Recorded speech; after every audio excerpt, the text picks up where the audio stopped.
Bashkë me Oneldën jemi në kombinat dhe pas ju shihni rënojat e një biznesi që shteti ju sul e shkatroi, e rënoi brënda ditës, megjithëse ishte në tokën e tij të ligjshme, në biznesin e tij të ligjshëm, megjithëse ushtronte një aktivitet të ligjshëm, paguante zyrtarisht taksa këtij shteti.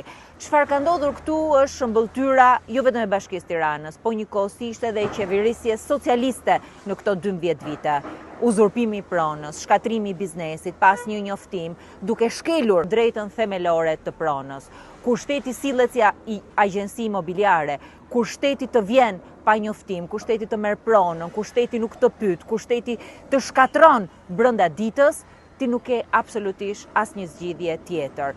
Shembulli këtu në kombinat është shembulli i njëjtë që ka ndodhur tek 5 Maj, që ka ndodhur në banesa tjera në kombinat, ku shteti nuk ka absolutisht asnjë interes publik, po ka interesa biznesi, sepse do të ngrehet të ndërtoj pallate këtu, pa marrë në konsiderat pronarët e ligjshëm.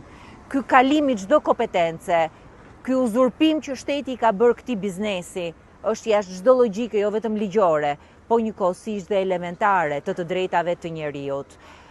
Sot kjo ndodhi në kombinat, dje ka ndodhur në Theth, ka ndodhur në Vlorë, ka ndodhur në vende të tjera këtu në Tiranë, nesër mund vinë tek dera shtëpisë tuaj.